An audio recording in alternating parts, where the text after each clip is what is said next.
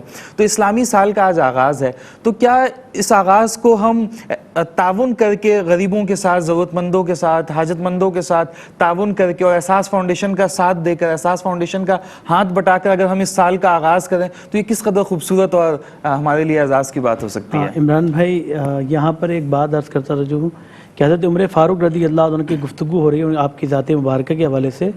ایک جنگ ہوئی اور مال غنیمت آیا، اور جب مال غنیمت ملا تو حضرت عمر فاروق رضی اللہ عنہ نے حسنین کریمین کو 1000 دینار دیے، درہم دیے، اور اپنے بیٹے کو 500 دیے. تو آپ کے بیٹے نے اعتراض کیا کہ آپ نے ان کو تو 1000 دیے اور میں حضور کے دور سے جنگ لڑتا ہوا آ رہا ہوں اور آپ مجھے 500 درہم دے رہے ہیں. تو حضرت عمر فاروق رضی اللہ عنہ نے کیا ارشاد فرمایا، کیا تمہارے والد ان کے والد کی طرح ہیں؟ کیا تمہارا نانا ان کے نانا کی طرح ہیں؟ کیا تمہاری ماں ان کی والدہ کی طرح ہیں؟ کیونکہ ان کے والد صاحب مولا کائنات علی المرتضیٰ، ان کی والدہ خاتون جنت علیہ السلام، اور ان کے نانا نبی کریم صلی اللہ تعالی علیہ وسلم. تو یہاں پر جہاں ہم احساس کے بارے میں بات کر رہے ہیں تو یہاں ہمیں یہ سوچ لینا چاہیے کہ سادات کا حصہ ایک الگ ہونا چاہیے. عمر فاروق نے ہمیں سمجھا دیا، بتا دیا کہ سادات کی شان اور عظمت الگ ہے، یہ عام لوگوں کی طرح نہیں ہے. جیسے ہم رمضان میں ڈونیشن کے حوالے سے بات کی گئی، ظاہر سی بات ہے زکوٰۃ بھی دی گئی، صدقات بھی دیے گئے، خیرات بھی آئی، اسی طرح قربانی کے حوالے سے ہوا. لیکن یہ جو اب کام ہو رہا ہے یہ ایک عظیم کام ہو رہا ہے. جس عظیم لوگوں کے لیے کام ہو رہا ہے، قیامت کے دن ان کی جو نسبتیں ہیں وہ ہمارے کام آئیں گی، کیونکہ ہم نے رسول اللہ سے نسبت کو قائم رکھا. اور جو شخص رسول اللہ سے نسبت کو قائم رکھتا ہے اور اس کے ساتھ اہل بیت اطہار سے محبت رکھتا ہے تو یہ یقیناً اللہ کے رسول سے محبت کرنا ہے. جیسا کہ حدیث مبارکہ میں اللہ کے رسول صلی اللہ علیہ وسلم نے ارشاد فرمایا کہ جس نے میری آل سے محبت کی گویا کہ اس نے مجھ سے محبت کی. اور ایک اور حدیث مبارکہ میں اللہ کے رسول نے ارشاد فرمایا من مات بحب اہل بیت مات شہیدن، کہ جو میری آل کی محبت میں مرا وہ شہید مرا. تو یہ جو کام احساس کر رہا ہے یقیناً ہمارے وہ سادات جو آج کل مشکلات میں گرے ہوئے ہیں تو ان کو ایک سپورٹ دینے کے لیے کام کیا جا رہا ہے.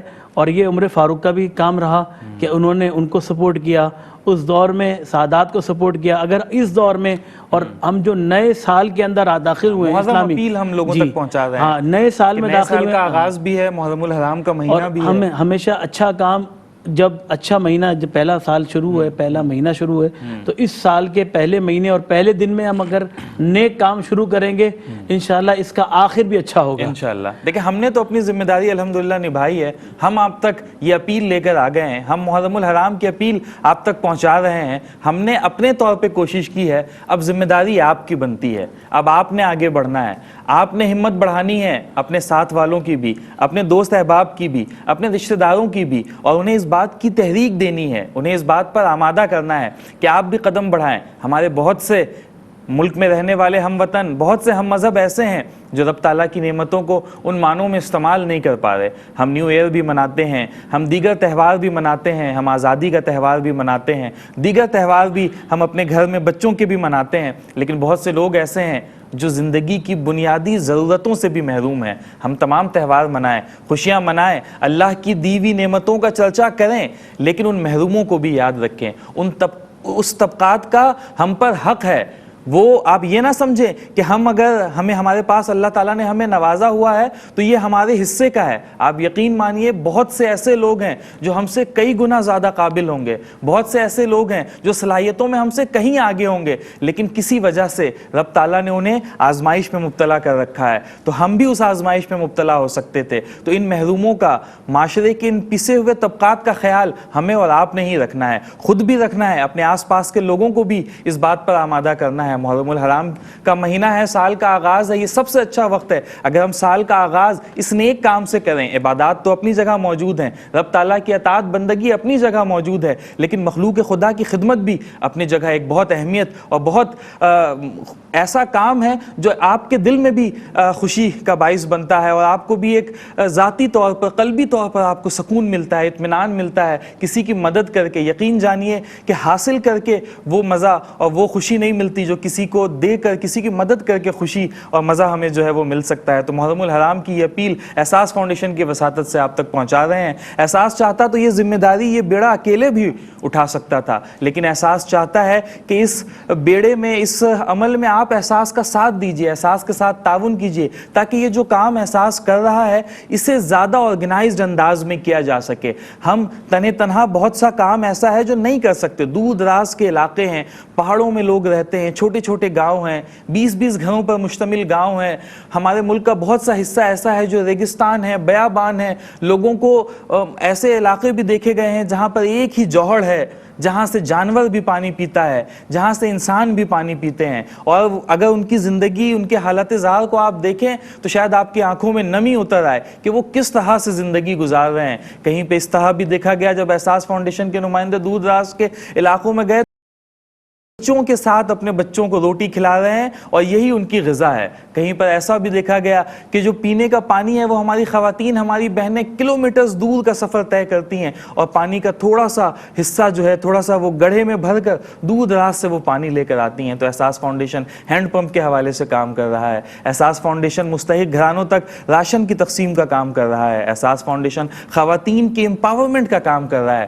آپ جانتے ہیں کہ ہمارے ملک کی آدھی آبادی خواتین پر مشتمل ہے، اور اگر ہم اقوام عالم میں ترقی یافتہ ملک بننا چاہتے ہیں، ترقی کی دوڑ میں شامل ہونا چاہتے ہیں، تو یہ ممکن ہی نہیں ہے کہ ہماری خواتین ملک کی اکانومی میں اپنا حصہ شامل نہ کریں اور ہم اس کے بغیر ترقی کر جائیں، اس کے باوجود ترقی کر جائیں۔ یقین جانیے یہ ممکن ہی نہیں ہے، اور یہ بہت اچھا ہے کہ اگر خواتین کو امپاور کر دیا جائے کہ وہ اپنے لیے لیونگ نہ صرف اپنے لیے کمائیں بلکہ اپنے ڈیپینڈنٹس کے لیے بھی لیونگ کما سکے۔ تو احساس فاؤنڈیشن خواتین کی امپاورمنٹ کے لیے بھی کام کر رہا ہے، انہیں مختلف ہنر سکھائے جاتے ہیں تاکہ وہ اپنے پیر پر، اپنے بلبوتے پر اپنے لیے لیونگ کما سکے۔ احساس فاؤنڈیشن کے دیگر اور شعبہ جات کے حوالے سے بھی تفصیلات پروگرام کے اگلے حصے میں آپ تک پہنچائیں گے۔ یہاں پر ایک کلام پروگرام میں شامل کریں گے جس کے لیے گزارش کریں گے محمد وقاص قادری سے کہ آپ بارگاہ رسالت میں ہدیہ عنایت پیش کریں۔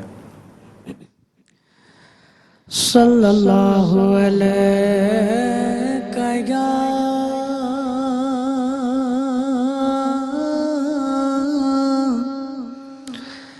یا رسول اللہ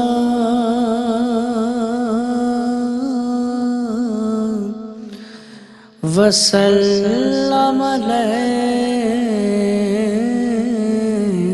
یا حبیب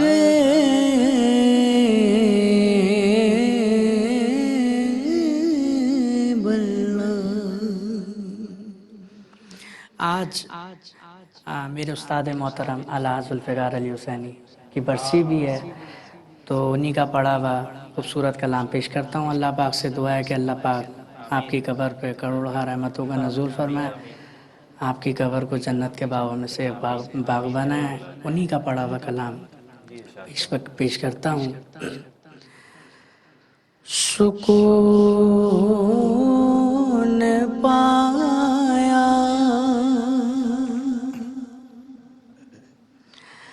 ہے بے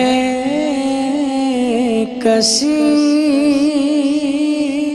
نے، سکون پایا ہے بے کسی نے، حدود غم سے نکل گیا ہوں، خیال حضرت جب آ گیا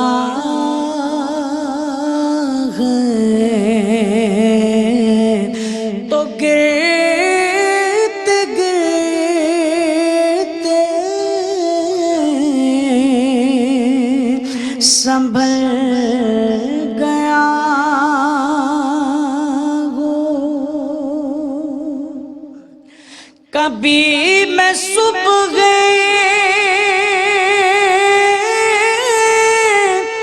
ازل گیا ہوں، کبھی میں شام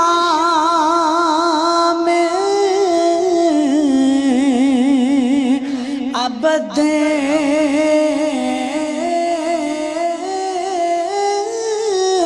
گیا ہوں، کبھی میں صبح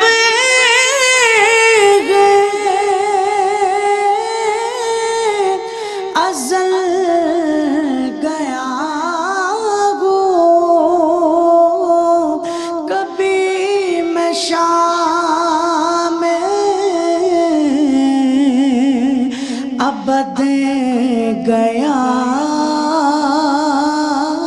ہوں۔ ارے تلاش جانا میں کتنی منزل خدا کی جانے نکل گیا ہوں، تلاش جانا۔ جی ناظرین، احساس محرم اپیل کی اسپیشل ٹیلی تھون نشریات میں ایک بار پھر سے خوش آمدید۔ میں آپ کا میزبان سید عمران ودود۔ ناظرین، پروگرام میں ہم گفتگو کر رہے ہیں احساس فاؤنڈیشن کے حوالے سے۔ سال کا آغاز ہے، محرم الحرام کی پہلی تاریخ ہے، اور سال کے آغاز میں ہم آپ سے احساس کی اپیل آپ تک پہنچا رہے ہیں۔ احساس کی محرم الحرام کی اسپیشل ٹیلی تھون نشریات کے ذریعے ہم آپ تک یہ بات پہنچانا چاہتے ہیں کہ ہمارے بہت سے ہم وطن جو مشکلات میں ہیں، ملک میں اس وقت ہمارے مملکت پاکستان پر بہت سی مشکلات بھی ہیں۔ سیلاب ہمارے ملک کے ایک صوبے بلوچستان میں اس وقت سیلاب کی صورتحال ہے، اور وہاں پہ لوگ بہت دگرگوں حالات میں ہیں، اور اس طرح کی دوسری بہت سی پریشانیوں میں مبتلا ہیں۔ اسکرین پر ہمارے اکاؤنٹ نمبرز موجود ہیں، اسکرین پر ہمارے ہاٹ لائن نمبرز موجود ہیں۔ آپ چاہیں تو ہمیں کال بھی کر سکتے ہیں، آپ چاہیں تو ہمارے نمائندوں سے بھی بات کر سکتے ہیں۔ 24/7 ہمارے نمائندے کالز پر موجود ہیں۔ اس کے ساتھ ساتھ ہمارے آفیسز بھی آپ چاہیں تو وزٹ کر سکتے ہیں، اور اگر آپ آن لائن رقم ٹرانسفر کرنا چاہیں تو اسکرین پر ہاٹ لائن نمبرز موجود ہیں، اکاؤنٹ نمبرز موجود ہیں۔ آپ دنیا بھر میں جہاں سے بھی ہمیں دیکھ رہے ہیں، آپ یہ رقم ان اکاؤنٹ نمبرز تک پہنچا سکتے ہیں، چاہے چیک کے ذریعے آپ پہنچانا چاہیں، چاہے بینک ڈرافٹ کے ذریعے پہنچانا چاہیں، پے آرڈر کے ذریعے پہنچانا چاہیں، یا رقم منتقلی کے جس بھی ذریعے کو استعمال کرتے ہوئے آپ یہ رقم اپنی رقم احساس فاؤنڈیشن تک پہنچانا چاہیں، جو کہ مختلف شعبہ جات میں استعمال کی جائے گی۔ مختلف شعبہ جات کے حوالے سے بھی اسکرین پر ویژولز بھی چل رہے ہیں، میں آپ کے آسانی کے لیے ساتھ ساتھ بتاتا بھی چلوں کہ احساس فاؤنڈیشن کی وساطت سے اگر آپ تعاون کرنا چاہیں گے تو اسمال ہینڈ پمپ کے ساتھ آپ تعاون کر سکتے ہیں. ان علاقوں میں یہ ہینڈ پمپ اس کی تنصیب کی جاتی ہے جہاں پر پینے کا صاف اور میٹھا پانی دستیاب نہیں ہے.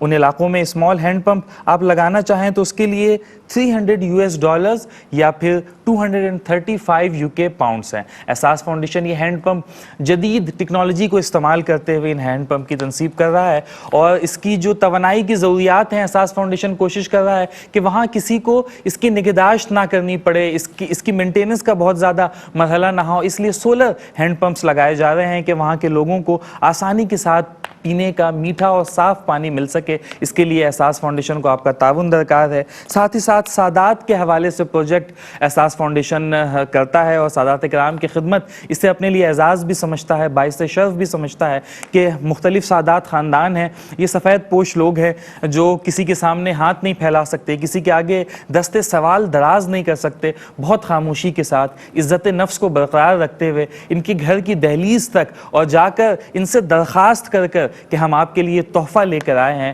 براہ کرم اس تحفے کو قبول کیجئے. آپ ہی کے بھائی بہنوں نے, آپ ہی کے مملکت میں رہنے والے, آپ ہی کے ہم مذہب لوگوں نے آپ کے لیے تحفہ بھجوایا ہے. براہ کرم ہماری آپ سے درخواست ہے کہ ہمارے اس تحفے کو قبول کر لیجئے. سادات کے حوالے سے پروجیکٹ اگر آپ اس میں تعاون کرنا چاہتے ہیں تو اس کے لیے $121 یا پھر 75 UK پاؤنڈس ہیں. راشن کی تقسیم بھی احساس فاؤنڈیشن کا ایک بہت اہم شعبہ ہے. آپ جانتے ہیں کہ بہت سے لوگ ایسے ہیں جو بنیادی غذائی اجناس کی قلت کا شکار ہیں, انہیں کھانے پینے کی بنیادی چیزیں دستیاب نہیں ہیں. کھانے پینے کے لیے کچھ ریکوائرمنٹس ہیں جو انسانی جسم تک لازم ہے کہ وہ ریکوائرمنٹ انسانی جسم کی پوری ہونی چاہیے, اور بہت سے لوگ ایسے ہیں کہ وہ چند ایک چیزوں پر ان کی زندگی کا انحصار ہے, منحصر ہے ان کی زندگی, بس صبح دوپہر شام وہ اسی پر اکتفا کرتے ہیں. لیکن احساس فاؤنڈیشن نے اس ضرورت کو محسوس کیا اور مختلف دور دراز کے علاقوں میں راشن پیک کی تقسیم کرتا ہے, جس میں کھانے پینے کی بنیادی غذاؤں کے ساتھ ساتھ بچوں کے لیے بھی تحائف ہوتے ہیں. چاکلیٹس بھی ہیں, ٹافیاں بھی ہیں اور دیگر اسنیکس بھی ہیں کہ بچوں کا دل بھی خوش ہو, اور جس طرح سے ہمارے اور آپ کے بچے اس طرح کی چیزوں سے لطف اندوز ہوتے ہیں تو ان غریبوں کے, ناداروں کے بچے بھی ان چیزوں سے لطف اندوز ہو سکے. اس کے لیے راشن پیک کی تقسیم کے لیے آپ تعاون کرنا چاہیں تو $75 یا پھر 65 UK پاؤنڈس ہیں.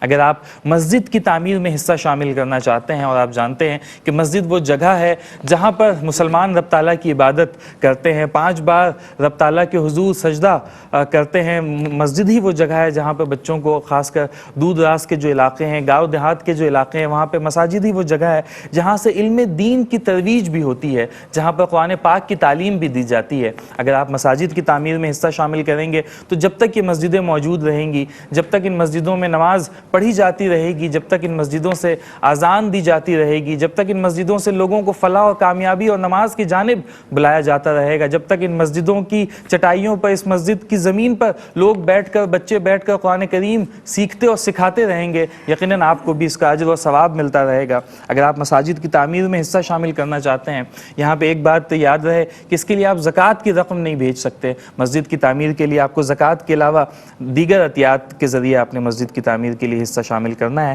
اور آپ اس میں حصہ شامل کر سکتے ہیں $9,500 کے ساتھ یا پھر 7,500 UK پاؤنڈز کے ساتھ. یہ تو ایک رقم ہے جس سے ایک مسجد تعمیر کی جا سکتی ہے. اگر آپ یہ پوری رقم نہیں شامل کر سکتے ہیں تو آپ اس کی آدھی رقم شامل کر لیں, 25% شامل کر لیں, 10% شامل کر لیں, اور اگر آپ چاہیں تو 1% سے بھی تعاون کر سکتے ہیں, یا جس قدر اللہ نے آپ کو استطاعت دی ہے آپ مسجد کی تعمیر کے لیے حصہ شامل کر سکتے ہیں. مختلف علاقے ایسے ہیں جہاں بڑی آبادیاں ہیں, گاؤں میں زیادہ گھر موجود ہیں, 1000, 2000, 3000 کے آبادی پر مشتمل گاؤں ہے, تو وہاں پہ بڑے ہینڈ پمپس کی ضرورت ہوتی ہے. اگر آپ بڑے ہینڈ پمپس لگوانا چاہتے ہیں تو اس کے لیے $750 یا پھر 550 UK پاؤنڈس ہیں. بہت سے علاقے ایسے ہیں جہاں پر پانی زمین میں بہت گہرائی پر نہیں ہوتا, تو وہاں ہینڈ پمپس کی ضرورت نہیں ہوتی.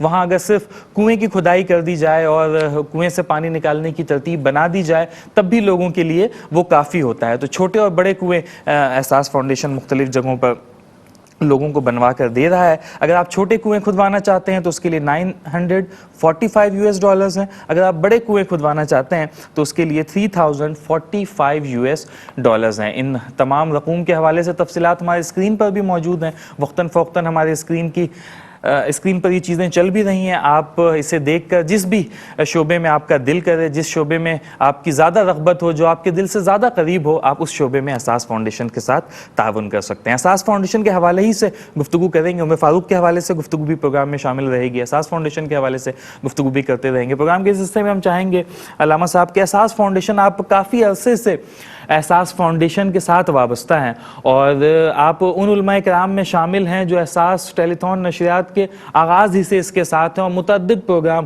مطلب اگر میں یہ کہوں کہ چند ٹاپ کے علماء کرام کے جنہوں نے سب سے زیادہ احساس فاؤنڈیشن کے ساتھ کام کیا تو ان میں سے ایک نام آپ کا ہے، تو یہ غلط نہ ہوگا۔ تو آپ احساس فاؤنڈیشن کو بہت بہتر انداز میں جانتے ہیں، علماء کرام کی ایک عزت بہرحال موجود ہے، ناظرین بھی، دیکھنے والے بھی آپ کو پسند کرتے ہیں، آپ سے پیار کرتے ہیں۔ تو آپ احساس فاؤنڈیشن کے حوالے سے اپنا تجربہ ذرا ارشاد کیجیے گا کہ آپ نے احساس فاؤنڈیشن کو کیسا پایا؟ احساس کی سب سے بڑی بات یہ ہے کہ اس کے نام کے اندر جو احساس ہے نا، یہ خود ایک دعوت ہے، اس لیے کہ کسی چیز کا ایک جاننا ہوتا ہے، ایک اس کا محسوس کرنا ہوتا ہے۔ جب آپ کسی چیز کو جانتے ہیں تو یہ جان لینا کافی نہیں ہوتا کہ جس سے وہ مسئلہ حل ہو جائے، اس مسئلے کو جاننے کے بعد اس کا احساس ضروری ہے۔ جب آپ مسئلے کو جان کر اس کا احساس کریں گے، اسے محسوس کریں گے، تو اس کے بعد پھر اس کے حل کی جانب قدم بڑھے گا۔ احساس نام کے اندر یہ دعوت موجود ہے کہ آپ جو جانتے ہیں، جو ہم آپ کو بتا رہے ہیں، اس کو آپ محسوس بھی کیجیے۔ پھر احساس کی جو سروسز ہیں وہ ملٹی ڈائمینشنل ہیں، وہ جن کا آپ نے بھی تذکرہ بھی کیا۔ جب پاکستان، اہل پاکستان، عالم اسلام میں حد یہ کہ فلسطین کے حوالے سے بھی مسلمانوں پر جب جہاں کوئی افتاد آن پڑی ہے، احساس ہمیشہ سب سے پہلے کھڑا ہوا ہے۔ سیلابی صورتحال ہو، سحر افطار کے دسترخوان ہو، لوگوں کی کفالت کے لیے راشن بیگز ہوں، یا صحرائی علاقوں میں ہینڈز پمپ کا انتظام کرنا ہو، بچوں کے لیے عیدیوں کا اہتمام کرنا ہو، ہر موقع پر مساجد کا قیام، سادات کی تکریم، سادات کے لیے ہدیات، یہ تمام زاویوں سے احساس اپنی خدمات انجام دیتا ہے۔ احساس ایک بریجنگ کرتا ہے محروم طبقہ اور مخیر طبقہ، ان دونوں کے درمیان۔ کیا خوبصورت بات کہ وہ جو ایک جانب مخیر افراد ہیں، ایک جانب نعمتوں سے محروم افراد ہیں، یہ ان تک نہیں پہنچ پا رہے، وہ ان تک نہیں پہنچ پا رہے۔ احساس پل کا کردار ادا کرتا ہے، اور احساس وہ دعوت منتقل کرتا ہے کہ آپ کے جو بیرون پاکستان ہمارے مسلمان بھائی ہیں، ان کے ہاں وہ مسائل نہیں ہوں گے جو ہمارے ملک کے اندر مسائل ہیں، تو آپ مدد کرنا چاہتے ہیں، تو ہم پہلے سے یہ تعین کیے ہوئے ہیں کہ کہاں کہاں کس کس مد میں کس کس شعبے میں امداد کی ضرورت ہے۔ ہم اس کا پہلے ہدف مقرر کرتے ہیں، اور وہ ہدف مقرر کرنے کے بعد پھر اپنے مسلمان بھائیوں سے اپیل کرتے ہیں۔ حدیث مبارکہ ہے، جی آقا دو جہاں نے فرمایا کہ مسلمان ایک دیوار کی مانند ہے، اس میں اینٹیں ہوتی ہیں، ہر ایک اینٹ دوسری اینٹ کو قوت دے رہی ہوتی ہے، اور یہ اینٹیں ایک دوسرے کو قوت دیتی ہیں تب جا کے ایک دیوار بنتی ہے۔ تو یہ اینٹیں اگر ایک دوسرے کا سہارا نہ بنیں تو کبھی بھی دیوار نہیں قائم ہو سکتی۔ یہ اینٹیں اسی وقت سہارا دیں گی کہ جب جن کو اللہ تعالیٰ نے دیا ہے وہ مدد کریں۔ معاشرے میں دو طرح کے طبقات ہیں، ایک وہ جن کے پاس نعمتیں ہیں، ایک وہ جن کے پاس نعمتیں نہیں ہیں۔ جن کے پاس نعمتیں ہیں وہ امتحان سے گزر رہے ہیں شکر کے، اور جن کے پاس نعمتیں نہیں ہیں وہ امتحان سے گزر رہے ہیں صبر کے۔ تو جو صابرین ہیں، جو شاکرین ہیں، وہ صابرین کی مدد کریں۔ کیا خوبصورت۔ جن کو اللہ تعالیٰ نے نوازا ہے وہ اس کا شکر صرف تسبیح پر ادا نہیں کر سکتے، عملی اس کی صورت اختیار کرنی ہوگی۔ قرآن حکیم میں آپ دیکھیں گے کہ جہاں جہاں نماز کا حکم آیا، اللہ نے یہ نہیں فرمایا کہ نماز قائم کرو، ہر جگہ جڑ کر حکم آیا، نماز قائم کرو زکوٰۃ دو، نماز قائم کرو زکوٰۃ دو۔ اللہ کو ایسا مسلمان نہیں چاہیے جو صرف نماز کے ذریعے اللہ سے جڑ جائے۔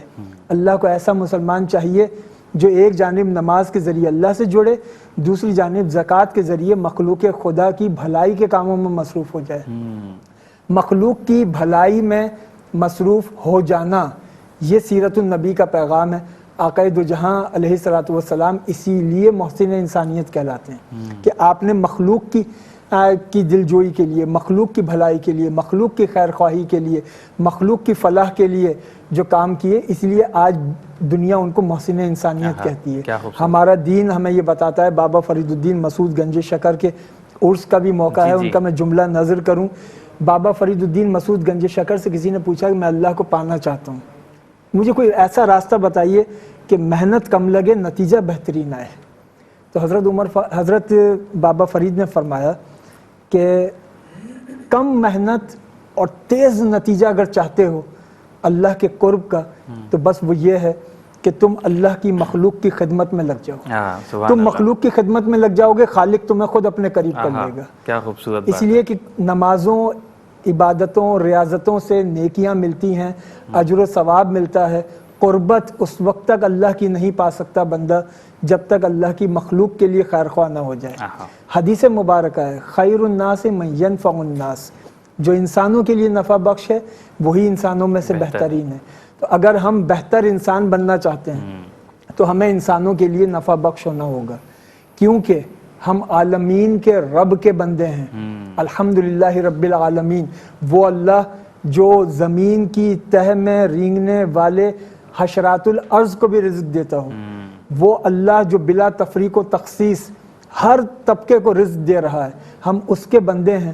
اس کا بندہ ہونے کا تقاضا یہ ہے کہ ہم اپنی ذات میں مقید نہ ہوں، اپنی ذات میں محدود نہ ہوں، ہماری ذات ہماگیر ہو، عالمگیر ہو، جامع ہو، سب کے لیے نفع بخش۔ بالکل ایسی، اور کیا خوبصورت بات ناظرین کرام علامہ صاحب نے ارشاد فرمائی کہ احساس اس گیپ کی نشاندہی کرتا ہے۔ سب سے پہلے دیکھیں، آج کا زمانہ اجتماعی زمانہ ہے، انفرادی زمانہ تو بہت عرصہ ہوا گزر گیا۔ پہلے اگر جنگ و جدل ہوا کرتا تھا، جہاد ہوا کرتا تھا، تو اس میں پہلے انفرادی مقابلے ہوا کرتے تھے، بزور بازو لوگ لڑا کرتے تھے، اور لوگوں کی جو ہے وہ شہرت اس بنیاد پر تھی۔ پھر ہم مختلف لوگوں کے سوانح حیات پڑھتے ہیں تو اس میں ہم اس طرح کی چیزیں پڑھتے ہیں کہ انہوں نے اپنی ابتدائی تعلیم اپنے نانا سے حاصل کی یا فلاں شخصیت سے حاصل کی۔ لیکن آج کا زمانہ یکسر طور پر تبدیل ہو چکا ہے۔ آج آپ کسی کو نہیں دیکھیں گے کہ کسی نے اپنی تعلیم فلانے اسکول سے حاصل کی، فلانے مدرسے سے حاصل کی، فلانے جامعہ سے حاصل کی، یا اس کالج سے، اس یونیورسٹی سے حاصل کی۔ آج زندگی کے ہر شعبے میں اجتماعیت ہے۔ ہمیں علاج کروانا ہو، کوئی کسی مہلک اور پیچیدہ مرض کا ہم شکار ہوں، تو ہم ہاسپٹلز کا رخ کرتے ہیں، جہاں پر متعدد ڈاکٹرز ہیں، نرسز ہیں، اور اس طرح کے آپ کسی بھی شعبے کی مثال لیں، تو ہم اس شعبے میں انفرادی حیثیت پر کیوں اکتفا کریں؟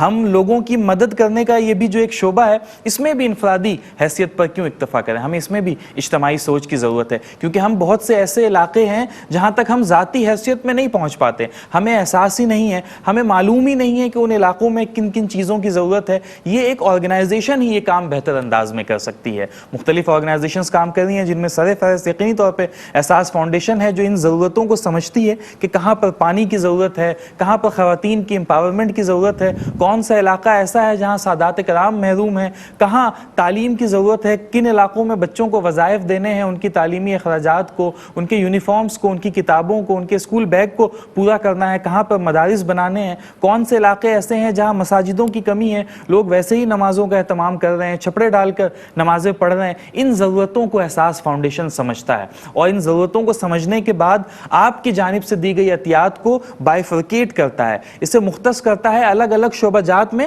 تاکہ وہ کام بہتر انداز میں ہو سکے۔ جس طرح سے دوسرے تمام شعبہ جات میں اجتماعی حیثیت میں کیا جانے والا کام بہترین ہے، اسی طرح سے خدمت خلق بھی آج کے زمانے میں اگر اجتماعی انداز میں کی جائے تو یہ زیادہ بہترین نتیجہ ہمیں دے سکتا ہے، اور مخلوق خدا کی زیادہ بہتر انداز میں خدمت ہو سکتی ہے۔ ناظرین کرام، پروگرام میں ایک نعت رسول مقبول صلی اللہ علیہ وآلہ وسلم بھی شامل کریں گے، جس کے لیے میں گزارش کروں گا وقاص قادری سے کہ آپ بارگاہ رسالت میں ہدیہ نعت پیش کریں۔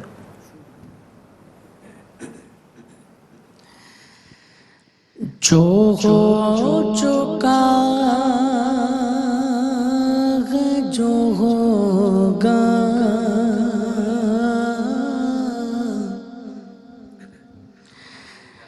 جو ہو چکا ہے، جو ہوگا، حضور جانتے ہیں۔ جو ہو چکا ہے، جو ہوگا،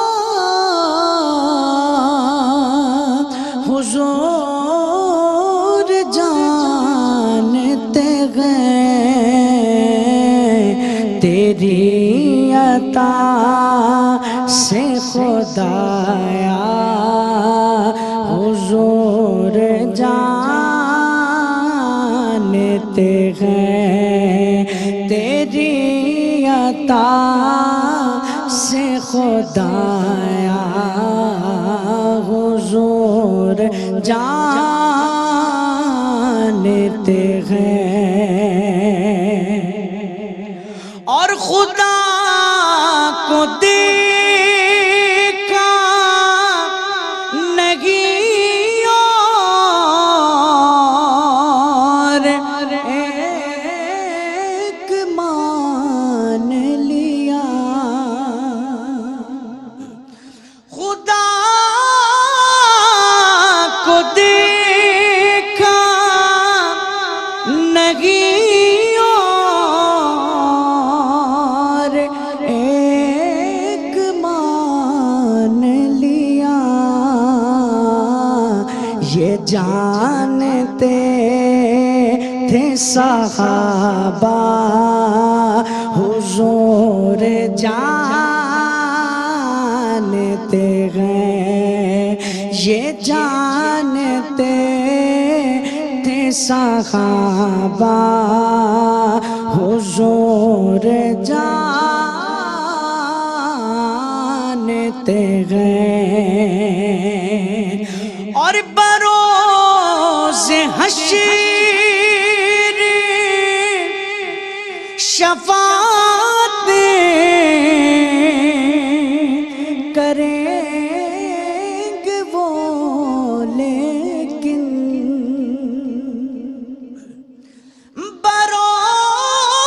بروز حشر شفاعت کریں گے وہ لیکن ہر ایک غلام اگر ہوا یہ عقیدہ حضور جانتے ہیں اگر ہوا یہ عقیدہ حضور جانتے ہیں اور بروز حشر شفاعت کریں گے چن چن گئے بروز حشر شفاعت کریں گے چن چن گئے ہر ایک غلام کا چہرہ حضور جانتے ہیں ہر ایک غلام کا چہرہ حضور جانتے ہیں عمر نے تنے سے جدا کر دیا تھا سر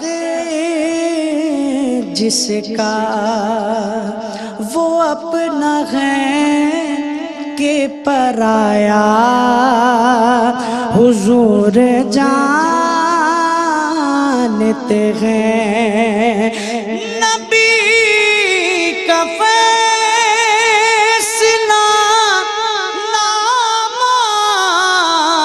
نامان وہ جا سے گیا ارے مزاج میں کا ہے کیسا حضور جانتے ہیں مزاج میں کا ہے کیسا حضور جانتے ہیں اور ہیں خود شہید بیٹے نواز پوتے شہید علی کی شان یگانا حضور جانتے ہیں جسے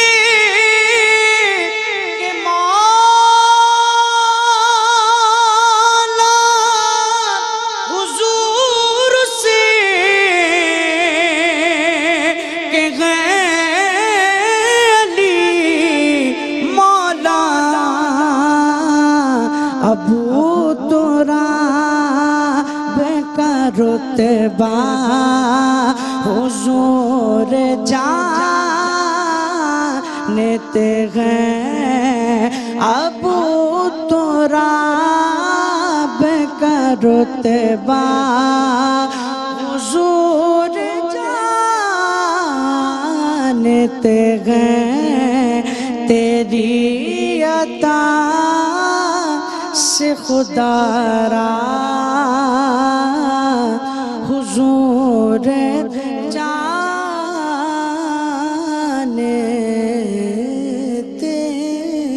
ہیں۔ سبحان اللہ، یقیناً ماشاءاللہ بہت ہی خوبصورت کلام آپ پیش کر رہے تھے، اور یقیناً ہمارا عقیدہ ہے کہ حضور جانتے ہیں۔ آج پروگرام میں ہم گفتگو حضرت عمر فاروق کے حوالے سے بھی کر رہے تھے۔ مشہور واقعہ حضرت عمر فاروق کا بھی ہے کہ جب سپاہ اسلام ایک جنگ میں مصروف عمل تھا، حضرت عمر فاروق خطبہ دے رہے تھے، جمعے کی نماز کا خطبہ دے رہے تھے، اور خطبے کے دوران اچانک سے آواز لگاتے ہیں کہ یا ساریۃ الجبل، کہ پہاڑ کی جانب دیکھو یا پہاڑ کی جانب ہو جاؤ۔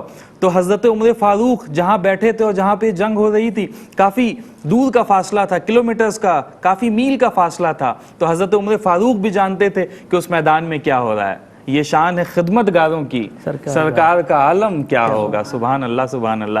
علامہ صاحب آپ کی جانب آؤں گا اور محرم الحرام کے حوالے سے آپ سے پوچھنا چاہوں گا کہ محرم الحرام میں محرم الحرام کی اپیل احساس فاؤنڈیشن پہنچا رہا ہے، تو اس میں آپ دیکھنے والے ناظرین کو کیا پیغام دینا چاہیں گے کہ محرم الحرام کے مہینے کو، چونکہ محرم الحرام کا جو مہینہ ہے یہ ایک بڑی تاریخی اہمیت کا حامل ہے، اسلامی تاریخ میں بہت سے اہم واقعات محرم الحرام میں ہوئے ہیں۔ ایک تو بہت ہی مشہور واقعہ جو کربلا کا ہے وہ تو ہے ہی، اور اس کے علاوہ بھی بہت سے واقعات، تو ایک خاص اہمیت ہے اس مہینے میں۔ تو اس مہینے میں جو ہم یہ اپیل لوگوں تک پہنچا رہے ہیں، اس سلسلے میں آپ کیا پیغام دینا چاہیں گے؟ بسم اللہ الرحمن الرحیم۔ عمران بھائی، ہم بزنس وہاں کرتے ہیں جہاں ہمیں زیادہ فائدہ ہو، ایسا ہی ہے، اور جب ہم بزنس کے معاملات کو دیکھتے ہیں تو ہم اس جگہ پیسے خرچ کرتے ہیں جہاں پر ہمیں ڈبل مل جائے، اور یہاں پر ہمیں احساس دلا رہا ہے۔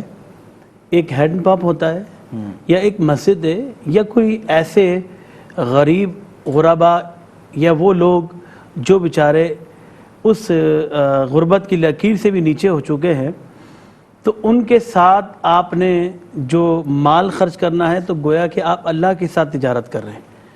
ہمارے ساتھ تجارت کرنے میں تو نقصان ہو جاتا ہے، کسی کے ساتھ آپ تجارت کریں تو شاید آپ کو اتنا فائدہ نہ ملے جتنا آپ سوچ سکتے ہیں، لیکن جو اللہ کے ساتھ تجارت کر لے اس کو کیا ملتا ہے؟ قرآن مجید فرقان حمید اللہ فرماتا ہے من جاء بالحسنۃ فلہ عشر امثالھا، کہ جو شخص ایک نیکی لے کر آتا ہے اللہ تبارک و تعالیٰ اسے 10 نیکیاں عطا فرماتا ہے۔ یعنی ایک وہ لے کر آیا، 10 اللہ نے عطا کر دی، اسے 11 مل گئیں۔ آپ اندازہ کیجئے گا ہم اللہ کے ساتھ تجارت کر رہے ہیں اور جس میں کبھی نقصان نہیں ہو سکتا۔ اب تجارت کیا کی؟ اب آپ نے اگر کوئی ٹیوب ویل لگوا لیا ہے یا کنواں کھدوا دیا ہے، بہترین صدقہ پانی ہے، ماں ہے، جس کے بارے میں اللہ کے رسول صلی اللہ علیہ وسلم کی بارگاہ میں صحابی آئے، عرض کرنے لگے یا رسول اللہ صلی اللہ علیہ وسلم میری والدہ انتقال کر گئی اور ان کے ایصال ثواب کے لیے میں کیا کروں؟ تو اللہ کے رسول نے ارشاد فرمایا کہ تم کنواں کھدوا دو، لوگوں کے لیے پانی کا اہتمام کرا دو۔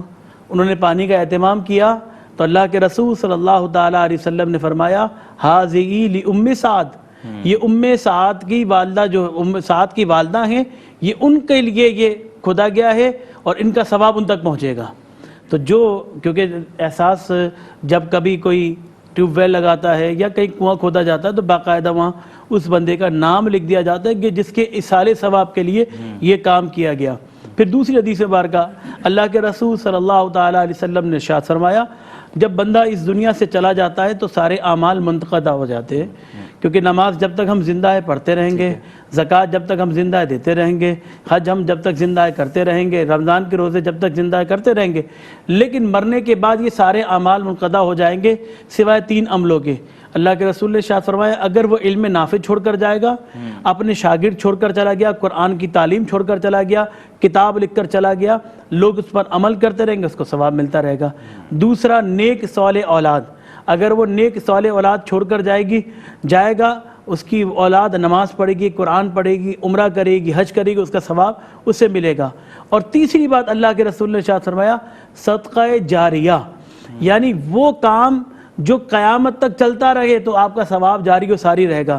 جیسا کہ مسجد کے حوالے سے بات ہو رہی تھی، احساس مسجد قائم کرتا ہے، جب مسجد بنا دی جاتی ہے تو اب وہ عام جگہ نہیں رہی، جب تک جگہ وہ عام ہی تھی لیکن اسے خریدا گیا، اور خریدنے کا مسجد بنا دی اور مسجد قرار دے دیا گیا، اگرچہ چھپرے ہی ڈلے ہوئے کیوں نہ ہو، لیکن جب وہ پکی مسجد قائم ہو گئی ہے اب قیامت تک وہ مسجد ہی رہے گی، اور اس مسجد میں جو نمازی نماز پڑھے گا تو ایک ایک نماز پڑھنے والے کا ثواب اس بندے کو بھی ملے گا جس نے مسجد کو تعمیر فرمایا۔ اسی طرح ایک واقعہ مجھے یاد آیا، شیخ عبد الخطیب بغدادی جو کہ بغداد سے تشریف لائے تھے، انہوں نے واقعہ بیان فرمایا، وہ بہت عظیم واقعہ ہے، اور خاص طور پر مسجد کی تعمیر کے حوالے سے لوگوں کو موٹیویشن کرنے کے لیے یہ بہت اہم واقعہ ہے۔ آپ فرماتے ہیں کہ بغداد کے اندر ایک شخص نے ارادہ کیا کہ اپنے ذاتی پیسوں سے مسجد کو تعمیر کرے گا، زمین بھی اپنے پیسوں سے خریدے گا، اس کا راؤ مٹیریل بھی اپنے پیسوں سے خریدے گا، سیمنٹ اور سریا جو بھی، حتیٰ کہ مزدوری بھی اپنی جیب سے دے گا۔ مسجد تعمیر ہوئی، رات وہ سویا، خواب میں کیا دیکھتا ہے کہ اپنے آپ کو جنت میں پاتا ہے، اور دیکھتا ہے ایک عظیم محل ہے، اس محل کے باہر اس کا نام تحریر ہوا ہے۔ اس نے فرشتوں سے پوچھا کیا ہے یہ؟ کہا یہ تمہارا محل ہے کیونکہ تم نے دنیا کے اندر جنت کما لی ہے، اور دنیا کے اندر تم نے اللہ کا گھر قائم کیا ہے، اللہ تبارک و تعالیٰ نے جنت میں تمہیں گھر عطا فرما دیا ہے۔ سبحان اللہ۔ اس نے دیکھا کہ ویسا ہی ہو بہو ایک اور مکان برابر میں موجود ہے، کہا یہ کس کا ہے؟ بھلا یہ عورت کا ہے۔ اب وہ پریشان ہوا، صبح ہوئی، اس نے سارے مزدوروں کو بلا لیے، سارے انجینئرز کو بلا لیے، کیا ہوا؟ کیا میں نے تم نے مزدوری نہیں دی؟ میں نے را مٹیریل میں نے دیا، سب کچھ میں نے دیا، پھر کیا ہوا؟ تو ایک شخص کہنے لگا کہ ایک بڑی عورت آئی اور اس نے اینٹ لا کے دی ایک۔ میں جو پیسے ہیں وہ سارے پیسوں کی بات نہیں کر رہا، جو آپ نے کہا کہ ایک قطرہ بھی شامل کر لیں، وہ اینٹ لے کر آئی تھی اور اس اینٹ کو لا کر دیا تھا کہ یہ اللہ کا گھر تعمیر ہو رہا ہے، اس اینٹ میں یہ اینٹ بھی میری بھی شامل کر دو۔ تو میں نے وہ اینٹ شامل کر دی تھی۔ انہوں نے کہا کہاں رہتی ہے؟ فلانے جگہ رہتی ہے۔ وہ شخص امیر تھا، ظاہر سی بات ہے، اس کے پاس پہنچا، اس عورت سے کہنے لگا کہ جو اینٹ فلانی مسجد میں لگائی ہے اس اینٹ کے بدلے مجھ سے 1,00,000 روپے لینا چاہے، 2 لاکھ لینا چاہے، 4 لاکھ لینا چاہے، جتنا چاہنا چاہتی ہے لے لے اور وہ اینٹ مجھے بیچ دے۔ تو وہ عورت کہتی ہے دنیا معافی، یعنی دنیا کے اندر اس جیسی اینٹ کوئی ہو ہی نہیں سکتی ہے اور نہ اس کی قیمت ادا ہو سکتی ہے۔ اس نے کہا میں تو مالدار ہوں، میرے پاس پیسہ ہے، میں تو اینٹ خرید سکتا ہوں۔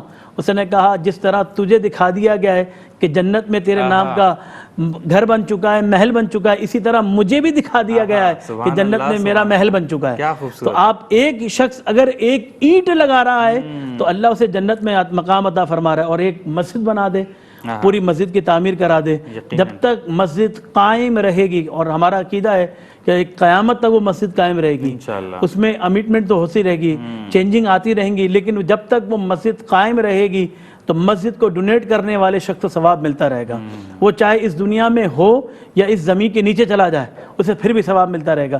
اور قیامت میں جب اجر و ثواب دیکھے گا تو وہ سوچے گا کاش میں دنیا میں مسجدیں قائم کرتا رہتا، کاش میں اپنا سارا مال مسجد میں لگا دیتا تو مجھے اتنا ثواب ملتا۔ تو یہاں پر خاص طور پر ہمارے جو سامعین اور ناظرین ہیں انہیں سوچنا چاہیے، مال وہی بچتا ہے جو اللہ کی راہ میں خرچ ہوتا ہے۔ جیسے کہ اماں عائشہ صدیقہ رضی اللہ تعالیٰ عنہ فرماتی ہیں کہ ایک دن ایک بکری ذبح کی گئی تو میں نے بکری کا سارا جو گوشت تھا وہ بانٹ دیا۔ اللہ کے رسول کو دستی بڑی پسند تھی، وہ دستی میں نے رکھ لی کہ اللہ کے رسول آئیں گے میں ان کے لیے پکا کے پیش کر دوں گی۔ جب پیش کیا گیا تو اللہ کے رسول نے پوچھا اے عائشہ ساری بکری کا کیا کیا؟ کہا یا رسول اللہ وہ سب بانٹ دی ہے، بس یہ بچی ہے.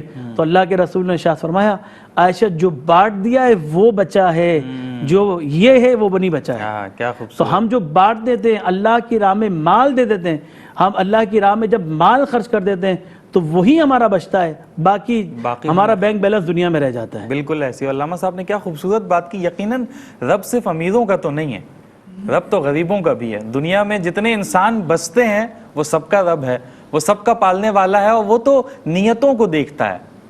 مال جو ہمیں دیا گیا ہے وہ تو اللہ ہی نے دیا ہے، ہم تو اللہ کے دیے ہوئے میں سے ہی خرچ کرتے ہیں. تو اس پہ کس بات کا فخر، اس پہ کس بات کا غرور. کسی کو اللہ نے اتنا دیا ہے کہ وہ پوری مسجد بنا سکتا ہے، کسی کو اللہ نے اتنا دیا ہے کہ وہ ایک اینٹ لگا سکتا ہے.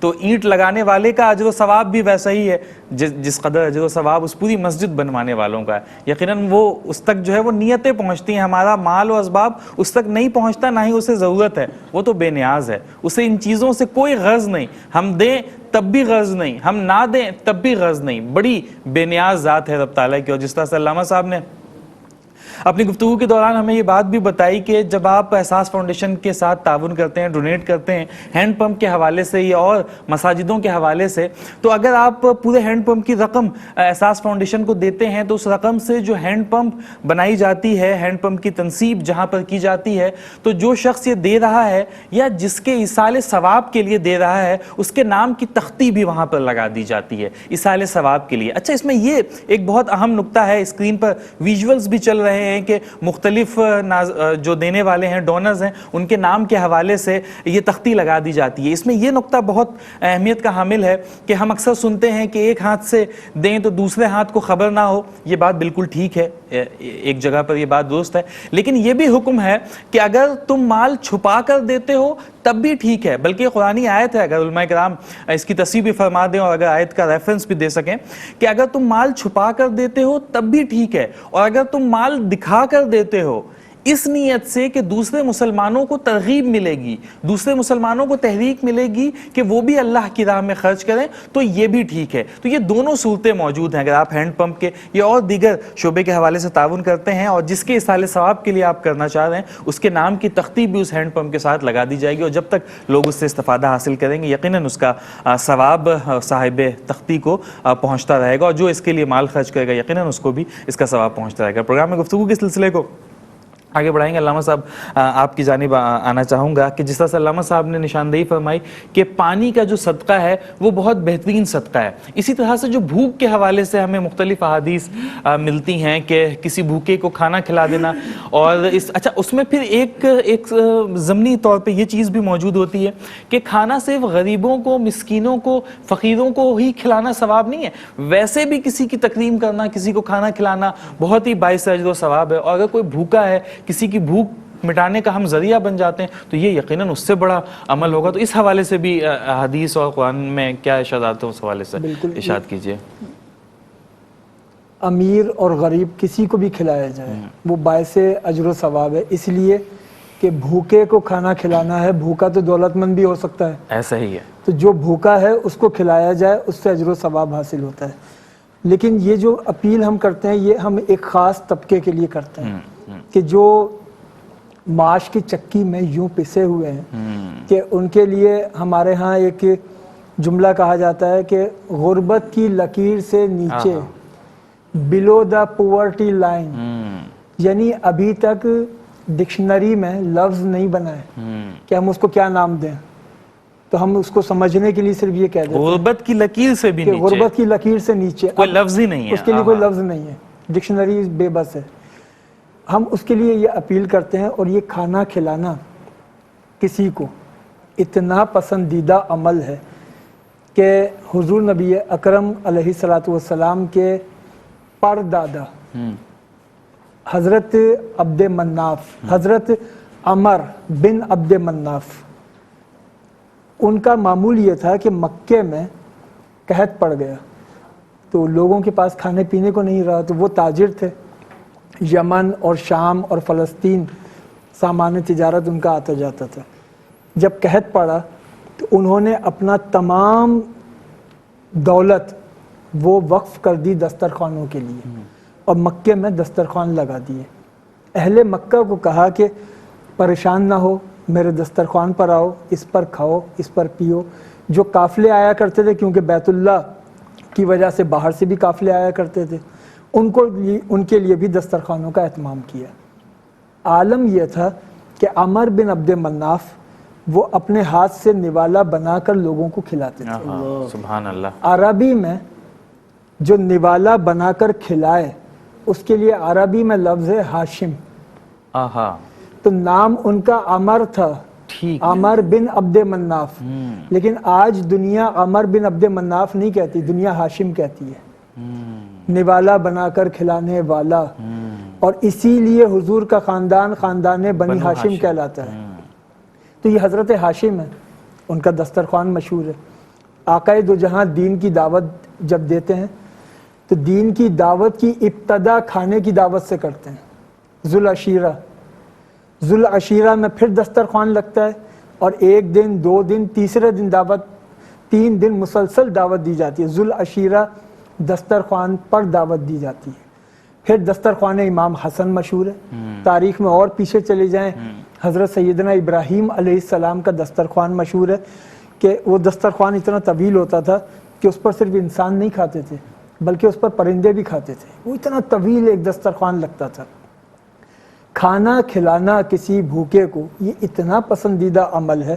سورہ دہر، اس میں اہل بیت کا ایک واقعہ بیان ہوا ہے کہ جب حسنین کریمین بیمار ہوئے تو اہل بیت نے منت مانی کہ یہ بچے صحت یاب ہو جائیں تو ہم منتی روزے رکھیں گے، ایک نظر مانی، اور قرآن حکیم نے اس کا ذکر کیا، وَيُوفُونَ بِالنَّذْرِ، یہ ہیں وہ لوگ جو اپنی نظر کو پورا کرتے ہیں، وَيُطْعِمُونَ الطَّعَامَ عَلَى حُبِّهِ مِسْكِينًا وَيَتِيمًا وَأَسِيرًا، اور یہ اللہ کی محبت میں کھانا کھلاتے ہیں مسکین کو، یتیم کو، اسیر کو۔ تو اہل بیت نے جب منتی روزے رکھے، پہلے دن وقت افطار آیا، دروازے پہ دستک، پوچھا گیا کون؟ آنے والے نے کہا مسکین۔ انہوں نے سارا سامان خورد و نوش اس کو دے دیا، خود پانی سے افطار کیا۔ دوسرے دن پھر وقت افطار آیا، دروازے پہ دستک، کون؟ آنے والے نے کہا کہ میں یتیم ہوں۔ اسی طرح تیسرے دن اسیر۔ پہلے دن مسکین آیا، دوسرے دن یتیم آیا، تیسرے دن اسیر آیا۔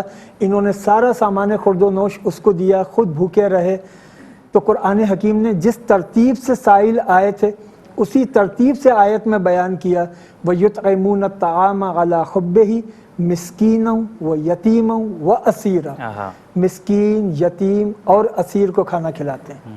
یہاں ایک جزوی ایک سوال ہے کہ بھئی کھانے والے تو 5 لوگ تھے، کئی لوگ تھے، سائل ایک تھا، تو ایسا کیوں نہیں کرتے تھے کہ یہ ایک آدمی کا کھانا سائل کو دے دیں اور 4 آدمیوں کے کھانے میں یہ باقی افراد مینج کر لیں، اس کا بھی کام بن جائے، ادھر بھی کام بن جائے گا، نہ وہ بھوکا رہے گا نہ یہ بھوکے رہیں گے۔ آنے والا ایک ہے، سب کے سب نے کھانا دے دیا اور خود بھوکے رہے، تو یہ عقلاً ایک تھوڑا سا بات سمجھ نہیں آتی۔ اس کی وجہ یہ ہے کہ ہوتا یہ تھا کہ حضرت علی اپنے حصے کا کھانا دیتے تھے، تو زہرا کہتی تھیں کہ اے علی، نیکی کے اس کام میں تم تنہا کیوں؟ میں شریک حیات ہوں، نیکی کے کام میں تم تنہا کیوں؟ میں تمہارے ساتھ ہوں۔ وہ اپنے حصے کا کھانا دیتی تھی۔ تو حسنین کریمین کہتے تھے جب ماں باپ ایثار کر رہے ہیں تو ہم کیوں پیچھے رہیں؟ تو یہ نیکی کے کام میں آگے بڑھنا، نیکی کے کام میں سبقت کرنا، فاستبقوا الخیرات، نیکی کے کاموں میں، خیر کے کاموں میں سبقت کرو، آگے بڑھو۔ تو یہ کھانا کھلانا، کھانا کھلانے میں مدد کرنا، کھانا کھلانے میں کسی طور بھی تعاون کرنا، یہ اللہ کے ہاں بڑا پسندیدہ عمل ہے، اور اس کا بہت ہی یقیناً اجر و ثواب بھی ہے۔ اور جب ہم بڑوں کی بھوک کے حوالے سے بات کرتے ہیں تو ہم دیکھتے ہیں کہ جو راشن پیک احساس فاؤنڈیشن تقسیم کرتا ہے اس میں بچوں کے لیے تحائف بھی ہوتے ہیں، ان کے لیے چاکلیٹس ہوتی ہیں، ان کے لیے اسنیکس ہوتے ہیں، اور ان کی دلچسپی کی دوسری چیزیں ہوتی ہیں۔ ہم بہت سے ویژولز ناظرین اپنی اسکرینز پر دیکھتے ہیں اور بہت مرتبہ دیکھتے ہیں کہ بہت سارے جگہوں پر جب بچوں کو اس طرح کی چیزیں تقسیم کی جا رہی ہوتی ہیں، یا ویسے عام زندگی میں بھی آپ نے اس بات کا مشاہدہ کیا ہوگا کہ جب کبھی بچوں کو یہ چیزیں تقسیم کی جا رہی ہوتی ہیں تو ان کے چہروں پر کس قدر خوشی ہوتی ہے۔ ایک چھوٹی سی چاکلیٹ بھی بچوں کے ان ہاتھوں میں تھما دی جائے تو وہ کس قدر خوش ہو جاتے ہیں. اور ہم دیکھتے ہیں ہماری نظروں سے یقیناً صبح و شام ایسے بچے گزرتے ہیں جو بہت چھوٹی عمروں میں کوئی کسی میکینک کی دکان پر کام کر رہا ہے, مجبوری کے عالم میں, کہ یہ وہ عمریں تھیں جن عمروں میں ان بچوں نے تعلیم حاصل کرنی تھی, جن عمروں میں ان بچوں نے اپنے دیگر ہم عمروں کے ساتھ جو ہے وہ کھیل کود میں اپنا وقت صرف کرنا تھا. کوئی کسی میکینک کی دکان میں کام کر رہا ہے, کوئی کسی ہوٹل میں کام کر رہا ہے. دیکھ کر ہمارا دل کڑتا بھی ہے, دکھ بھی ہوتا ہے کہ وہ سب معصوم سے چہرے تلاش رزق میں گم ہیں جنہیں تتلی پکڑنا تھی, جنہیں باغوں میں ہونا تھا. کس قدر ہمارا دل کٹ کر رہ جاتا ہے.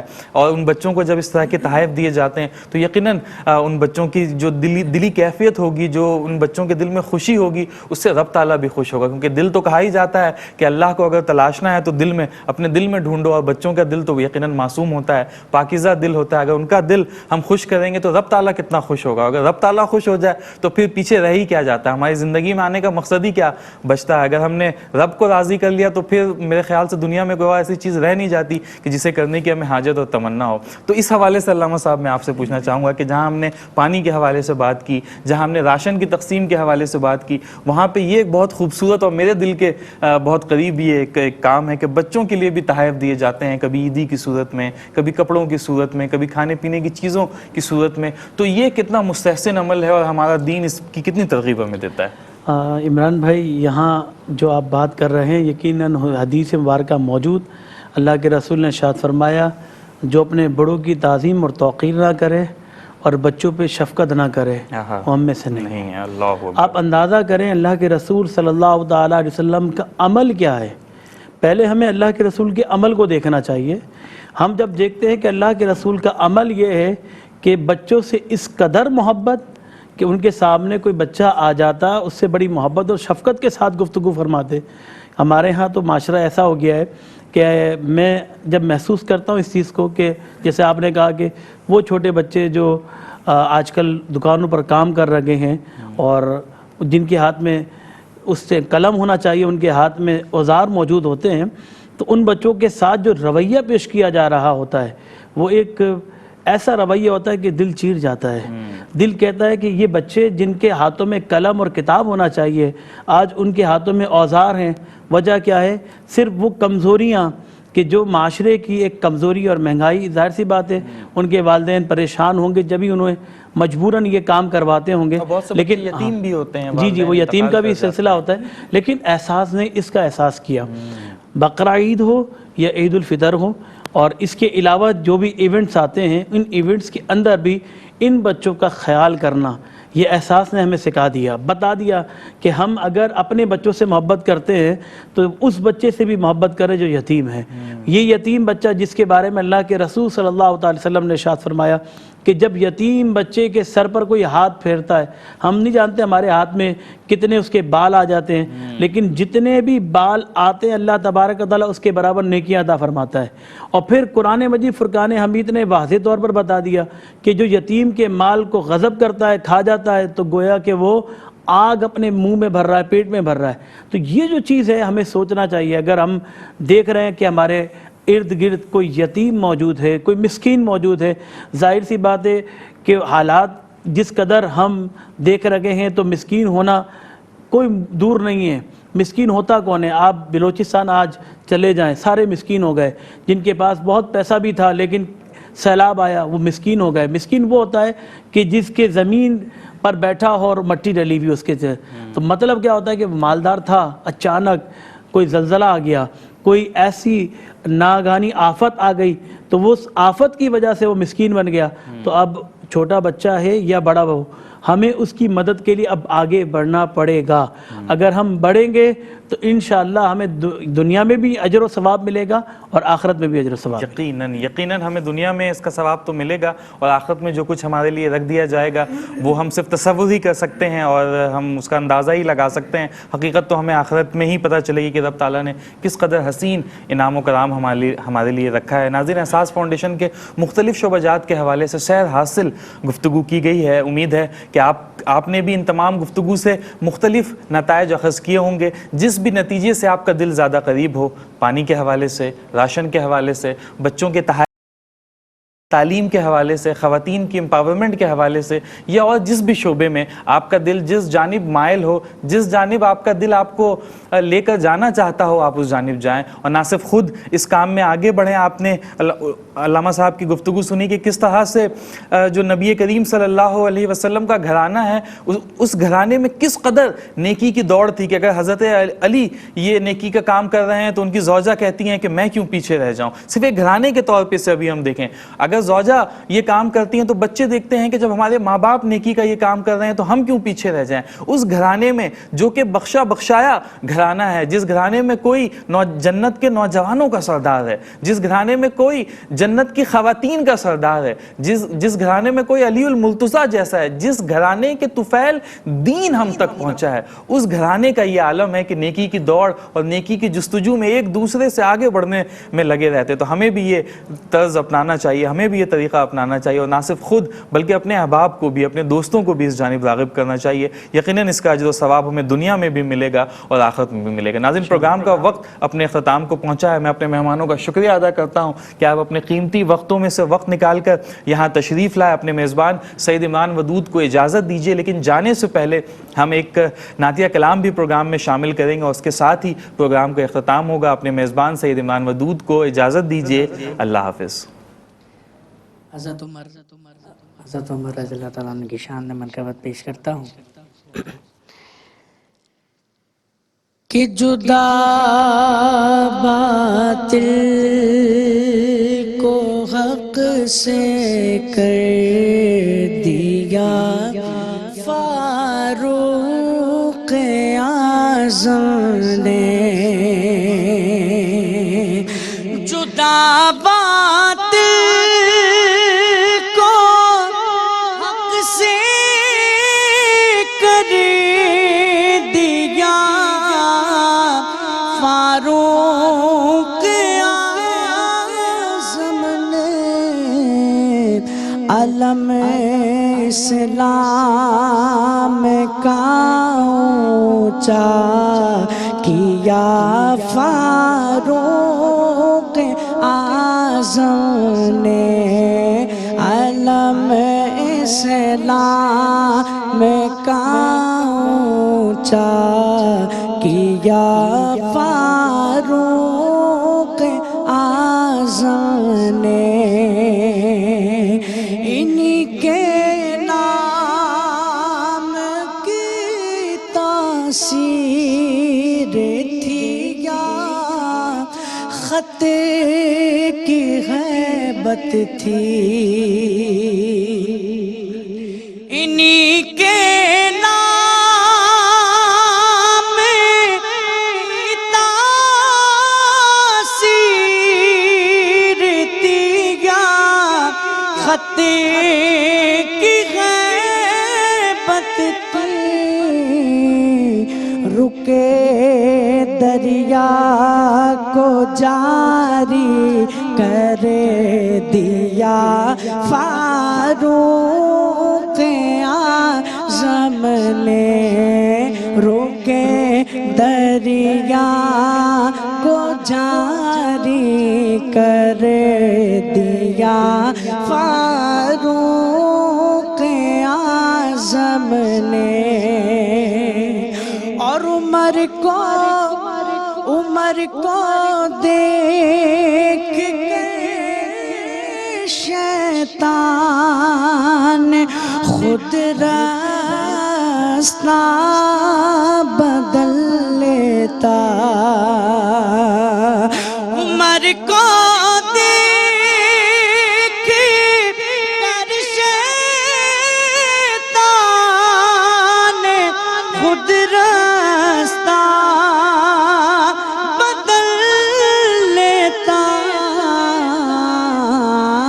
وہ پایا حق سے روب و دب دبا فاروق اعظم نے، وہ پایا حق سے روب و دب دبا فاروق اعظم نے، اور نبی